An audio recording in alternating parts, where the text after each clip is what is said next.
Chapters 27 and 28. Let's jump in. This is Treasure Island, chapters 27 and 28. And here's chapter 27, Pieces of 8.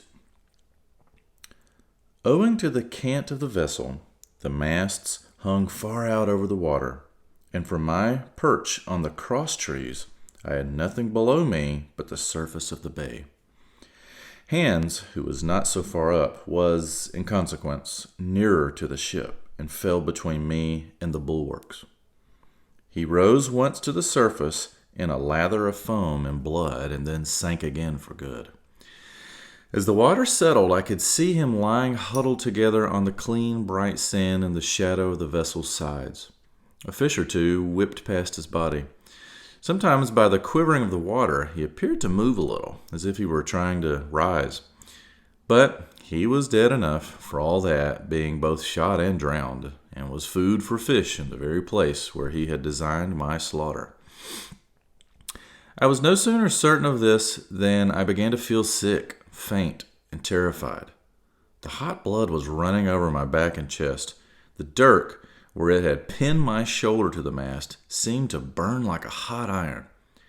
Yet it was not so much these real sufferings that distressed me, for these, it seemed to me, I could bear without a murmur. It was the horror I had upon my mind of falling from the cross trees into that still green water beside the body of the coxswain. I clung with both my hands till my nails ached, and I shut my eyes as if to cover up the peril. Gradually, my mind came back again, my pulses quieted down to a more natural time, and I was once more in possession of myself. It was my first thought to pluck forth the dirk, but either it stuck too hard or my nerve failed me, and I desisted with a violent shudder. Oddly enough, that very shudder did the business. The knife, in fact, had come the nearest in the world to missing me altogether. It held me by a mere pinch of skin, and this the shudder tore away. The blood ran down the faster, to be sure, but I was my own master again, and only tacked to the mast by my coat and shirt. These last I broke through with a sudden jerk, and then regained the deck by the starboard shrouds. For nothing in the world would I have ventured, shaken as I was, upon the overhanging port shrouds from which Israel had so lately fallen. I went below and did what I could for my wound. It pained me a good deal and still bled freely, but it was neither deep nor dangerous, nor did it greatly gall me when I used my arm.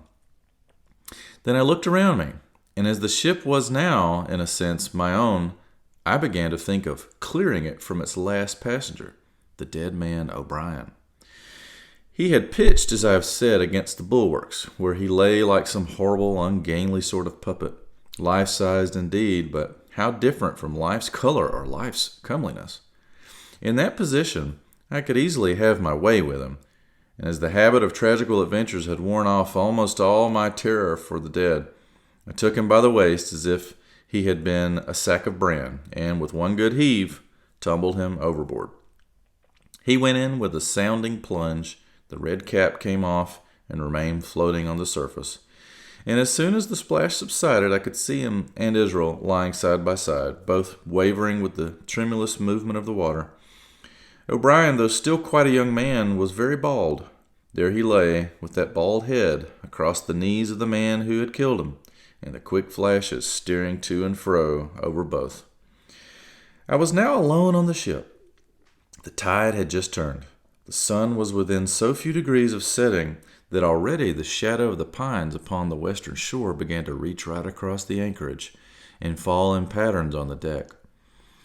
The evening breeze had sprung up, and though it was well warded off by the hill with the two peaks upon the east, the cordage had begun to sing a little softly to itself, and the idle sails to rattle to and fro.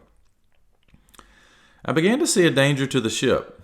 The jibs I speedily doused and brought tumbling to the deck, but the mainsail was a harder matter. Of course, when the schooner canted over, the boom had swung outboard, and the cap of it and a foot or two of the sail hung even underwater. I thought this made it still more dangerous, yet the strain was so heavy that I half feared the metal. At last, I got my knife and cut the halyards. The peak dropped instantly. A great belly of loose canvas floated broad upon the water, and since, pull as I liked, I could not budge the downhaul. That was the extent of what I could accomplish, for the rest of the Hispaniola must trust to luck, like myself. By this time, the whole anchorage had fallen into shadow, the last rays, I remember, falling through a glade of the wood and shining bright as jewels on the flowery mantle of the wreck. It began to be chill. The tide was rapidly fleeting seaward, the schooner settling more and more on her beam ends. I scrambled forward and looked over. It seemed shallow enough, and holding the cut-hawser in both hands for a last security, I let myself drop softly overboard. The water scarcely reached my waist. The sand was firm and covered with ripple marks, and I waded ashore in great spirits, leaving the Hispaniola on her side, with her mainsail trailing wide upon the surface of the bay. About the same time the sun went fairly down, and the breeze whistled low in the dusk among the tossing pines. At last, I was off the sea, nor had I returned thence empty-handed. There lay the schooner, clear at last from buccaneers, and ready for our own men to board and get to sea again. I had nothing nearer my fancy than to get home to the stockade and boast of my achievements. Possibly, I might be blamed a bit for my truantry, but the recapture of the Hispaniola was a clinching answer, and I hoped that even Captain Smollett would confess I had not lost my time. So thinking, and in famous spirits, I began to set my face homeward for the blockhouse and my companions. I remembered that the most easterly of the rivers which drain into Captain Kidd's anchorage ran from the two-peaked hill upon my left, and I bent my course in that direction that I might pass the stream while it was small. The wood was pretty open, and keeping along the lower spurs, I had soon turned the corner of that hill, and not long after waded to the mid-calf across the watercourse. This brought me near to where I had encountered Ben Gunn, the maroon, and I walked more circumspectly, keeping an eye on every side. The dusk had come nigh hand completely, and as I opened out the cleft between the two peaks, I became aware of a wavering glow against the sky, where, as I judged, the man of the island was cooking his supper before a roaring fire. And yet I wondered in my heart that he should show himself so careless. For if I could see this radiance, might it not reach the eyes of Silver himself, where he camped upon the shore among the marshes? Gradually, the night fell blacker. It was all I could do to guide myself even roughly towards my destination. The double hill behind me and the spyglass on my right hand loomed faint and fainter. The stars were few and pale. In the low ground where I wandered, I kept tripping among bushes and rolling into sandy pits. Suddenly, a kind of brightness fell about me. I looked up. A pale glimmer of moonbeams had alighted on the summit of the spyglass. And soon after, I saw something broad and silvery, moving low down behind the trees, and knew the moon had risen. With this to help me, I passed rapidly over what remained to me of my journey, and sometimes walking, sometimes running, impatiently drew near to the stockade. Yet as I began to thread the grove that lies before it, I was not so thoughtless but that I slacked my pace and went a trifle warily. It would have been a poor end of my adventures to get shot down by my own party in mistake. The moon was climbing higher and higher. Its light began to fall here and there in masses through the more open districts of the wood, and right in front of me a glow of a different color appeared among the trees. It was red and hot, and now and again it was a little darkened, as it were the embers of a bonfire smoldering. For the life of me, I could not think what it might be. At last I came right down upon the borders of the clearing. The western end was already steeped in moonshine. The rest in the blockhouse itself still lay in a black shadow, checkered with long, silvery streaks of light. On the other side of the house, an immense fire had burned itself into clear embers and shed a steady, red reverberation, contrasted strongly with the mellow paleness of the moon. There was not a soul stirring, nor a sound beside the noises of the breeze. I stopped, with much wonder in my heart, and perhaps a little terror also. It had not been our way to build great fires. We were, indeed, by the captain's orders, somewhat niggardly of firewood, and I began to fear that something had gone wrong while I was absent. I stole round by the eastern end, keeping close in shadow, and at a convenient place where the darkness was thickest, crossed the palisade. To make assurance surer, I got upon my hands and knees and crawled without a sound towards the corner of the house. As I drew nearer, my heart was suddenly and greatly lightened. It is not a pleasant noise in itself, and I've often complained of it at other times. But just then it was like music to hear my friends snoring together so loud and peaceful in their sleep. The sea cry of the watch, that beautiful "all's well," never fell more reassuringly on my ear. In the meantime, there was no doubt of one thing. They kept an infamous bad watch. If it had been Silver and his lads that were now creeping in on them, not a soul would have seen daybreak. That was what it was, thought I, to have the captain wounded. And again, I blamed myself sharply for leaving them in that danger with so few to mount guard. By this time, I had got to the door and stood up. All was dark within, so that I could distinguish nothing by the eye. As far as sounds, there was the steady drone of the snores, and a small occasional noise, a flickering or pecking that I could in no way account for. With my arms before me, I walked steadily in. I should lie down in my own place, I thought with a silent chuckle, and enjoy their faces when they found me in the morning. My foot struck something yielding. It was a sleeper's leg, and he turned and groaned, but without awaking. And then all of a sudden, a shrill voice broke forth out of the darkness. "Pieces of 8! Pieces of 8! Pieces of 8! Pieces of 8! Pieces of 8!" and so forth, without pause or change, like the clacking of a tiny mill. Silver's green parrot, Captain Flint. It was she whom I had heard pecking at a piece of bark. It was she, keeping better watch than any human being, who thus announced my arrival with her wearisome refrain. I had no time left me to recover. At the sharp clipping tone of the parrot, the sleepers awoke and sprang up with a mighty oath. The voice of Silver cried, "Who goes?" I turned to run, struck violently against one person, recoiled, and ran full into the arms of a second, who, for his part, closed upon and held me tight.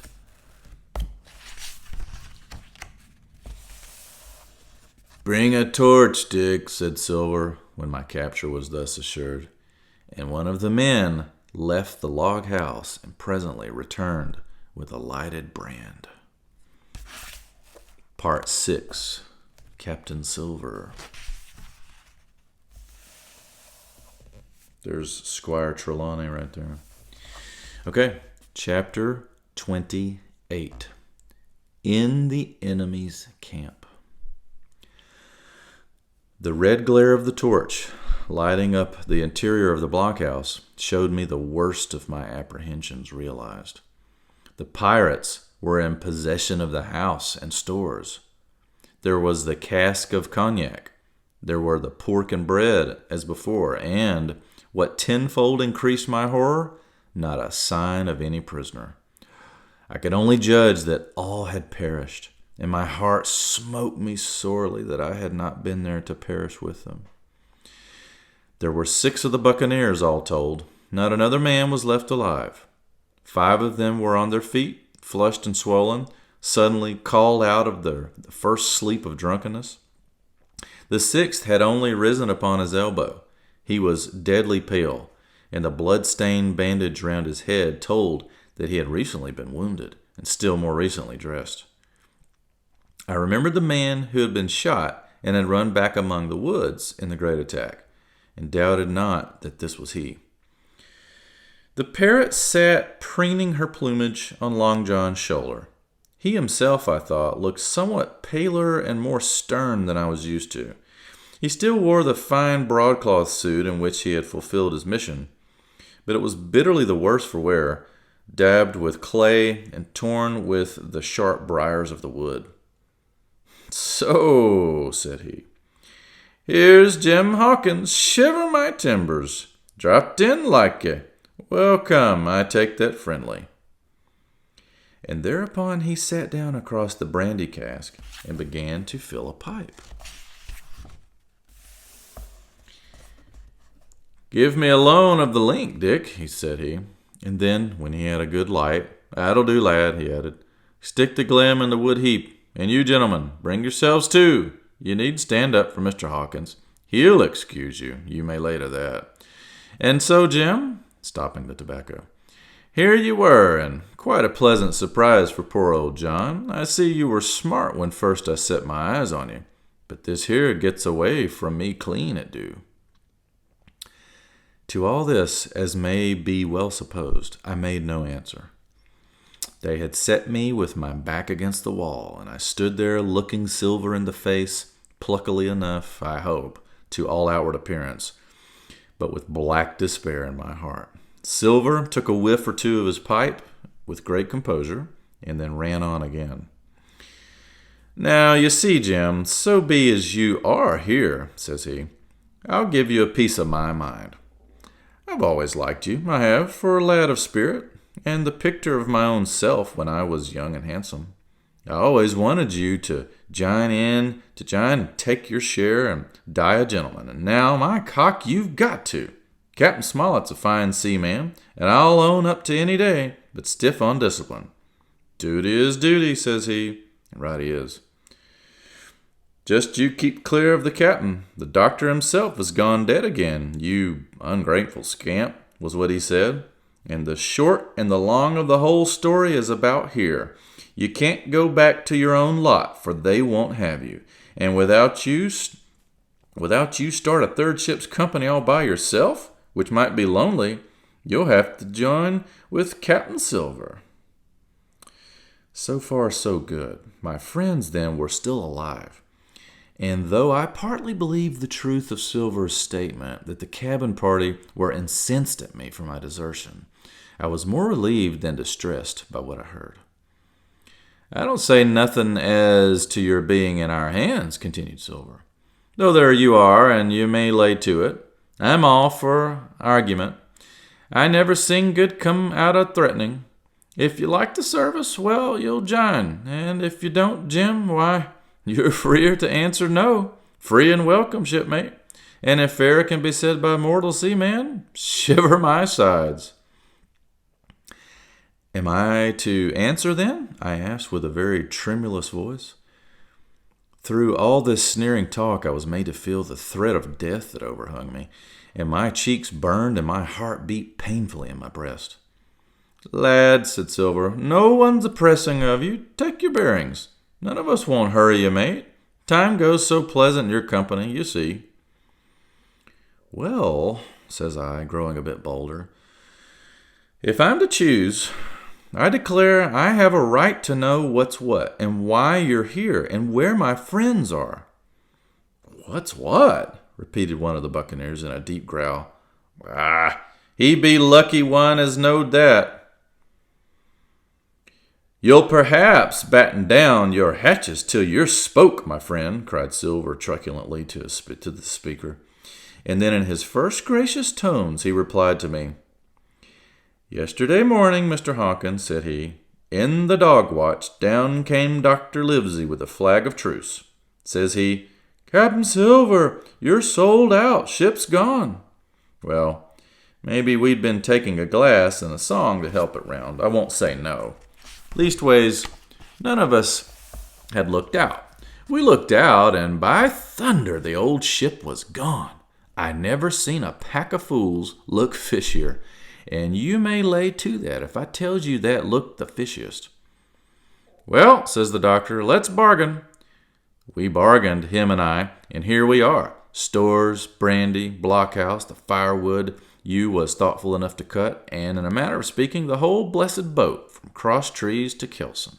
And as for them, they've tramped. I don't know where's they are. He drew again quietly at his pipe. "And lest you should take it into that head of yours," he went on, "that you was included in the treaty, here's the last word that was said. 'How many are you?' says I. 'To leave?' 4, says he. 4 and one of us wounded. As for that boy, I don't know where he is, confound him,' says he, 'nor I don't much care. We're about sick of him.' These was his words." "Is that all?" I asked. "Well, it's all that you're to hear, my son," returned Silver. "And now I am to choose?" "And now you are to choose, and you may lay to that," said Silver. "Well," said I, "I'm not such a fool, but I know pretty well what I have to look for. Let the worst come to worst, it's little I care. I've seen too many die since I fell in with you. But there's a thing or two I have to tell you," I said, and by this time I was quite excited. "And the first is this. Here you are in a bad way. Ship lost, treasure lost, men lost, your whole business gone to wreck. And if you want to know who did it, it was I. I was in the apple barrel the night we sighted land, and I heard you, John, and you, Dick Johnson, and Hans, who's now at the bottom of the sea, and told every word you said before the hour was out. And as for the schooner, it was I who cut her cable, and it was I that killed the men you had aboard of her, and it was I who brought her where you'll never see her more, not one of you. The laugh's on my side. I've had the top of this business from the first. I no more fear you than I fear a fly. Kill me if you please, or spare me. But one thing I'll say, and no more. If you spare me, bygones are bygones, and when you fellows are in court for piracy, I'll save you all I can. It is for you to choose. Kill another and do yourselves no good, or spare me and keep a witness to save you from the gallows." I stopped, for I tell you, I was out of breath. And to my wonder, not a man of them moved, but all sat staring at me like as many sheep. And while they were staring, I broke out again. "And now, Mr. Silver," I said, "I believe you're the best man here, and if things go the worst, I'll take it kind of you to let the doctor know the way I took it." "Well, I'll bear it in mind," said Silver, with an accent so curious that I could not for the life of me decide whether he were laughing at my request or had been favorably affected by my courage. "I'll put one to that," cried the old mahogany-faced seaman. Morgan by name, whom I had seen in Long John's public house upon the quays of Bristol. "It was him that knowed Black Dog." "Well, and see here," added the sea cook, "I'll put another again to that, by thunder, for it was this same boy that faked the chart from Billy Bones.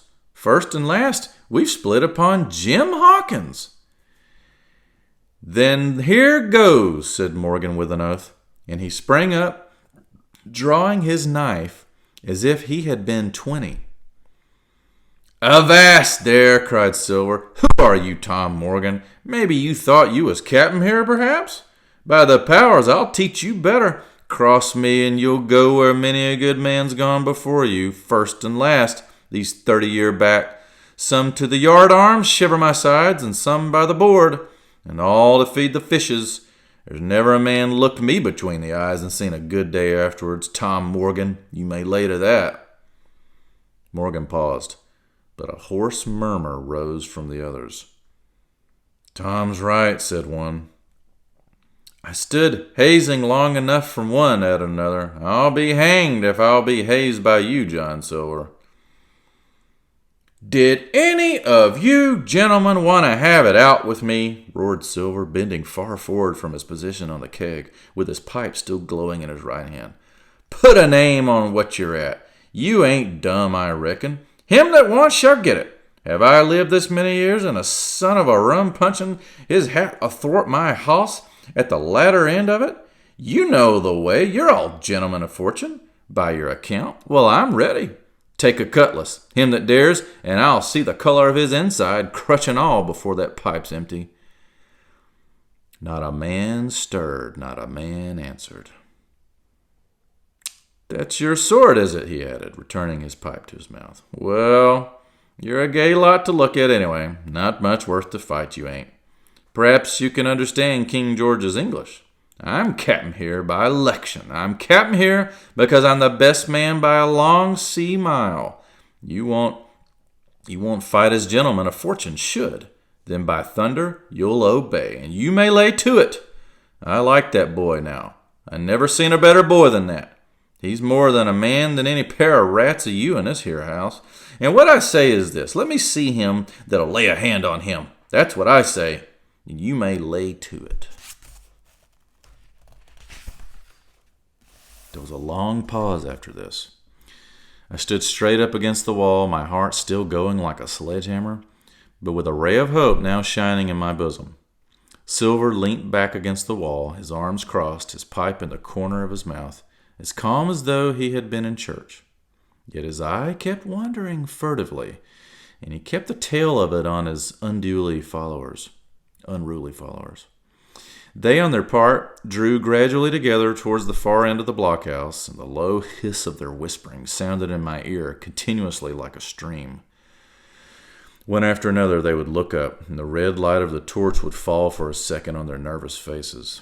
But it was not towards me, it was towards Silver that they turned their eyes. You seem to have a lot to say, remarked Silver, spitting far into the air. Pipe up and let me hear it, or lay to. Ax your pardon, sir, returned one of them. You're pretty free with some of the rules. Maybe you'll kindly keep an eye upon the rest. This crew's dissatisfied. This crew don't value bullying a marlin spike. This crew has its rights, like other crews. I'll make so free as that. And by your own rules, I take it we can talk together. I ax your pardon, sir, acknowledging you to be captain at this present, but I claim my right and steps outside for a council. And with an elaborate sea salute, this fellow, a long, ill-looking, yellow-eyed man of 50 and 30, stepped coolly towards the door and disappeared out of the house. One after another, the rest followed his example, each making a salute as he passed, each adding some apology. According to the rules, said one. Forecastle council, said Morgan. And so, with one remark or another, all marched out and left Silver and me alone with the torch. The sea cook instantly removed his pipe. Now look you here, Jim Hawkins, he said in a steady whisper that was no more than audible. You're within half a plank of death, and what's a long sight worse, of torture. They're gonna throw me off. But you mark, I stand by you through thick and thin. I didn't mean to. No, not till you spoke up. I was about desperate to lose that much blunt and be hanged into the bargain. But I see you was the right sort, I says to myself. You stand by Hawkins, John, and Hawkins'll stand by you. You're his last card, and by the living thunder, John, he's yours. Back to back, says I. You save your witness, and he'll save your neck. I began dimly to understand. You mean all's lost? I asked. Aye, by gum, I do, he answered. Ship gone, neck gone. That's the size of it. Once I looked into that bay, Jim Hawkins, and seen no schooner, well, I'm tough, but I gave out. As for that lot and their counsel, mark me, they're outright fools and cowards. I'll save your life, if so be as I can, from them. But see here, Jim, tit for tat, you saved Long John from swinging. I was bewildered. It seemed a thing so hopeless he was asking. He, the old buccaneer, the ringleader throughout. Well, what I can do, that I'll do, I said. It's a bargain, cried Long John. You speak up plucky, and by thunder, I've a chance.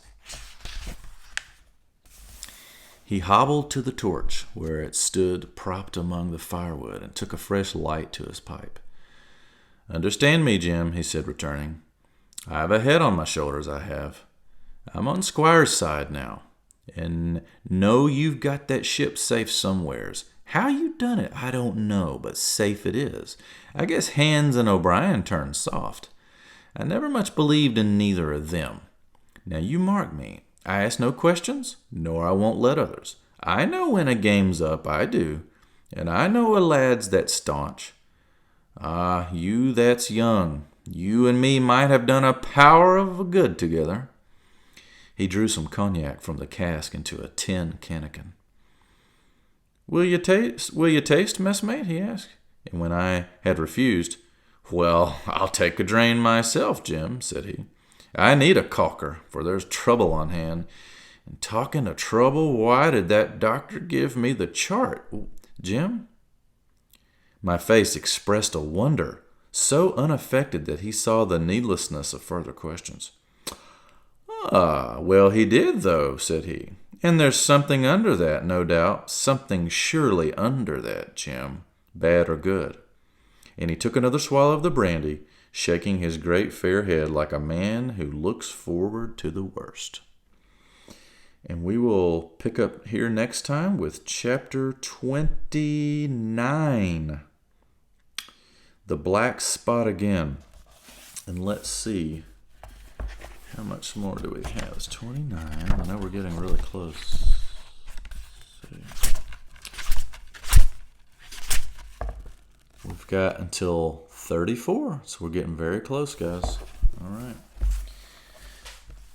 See you guys later.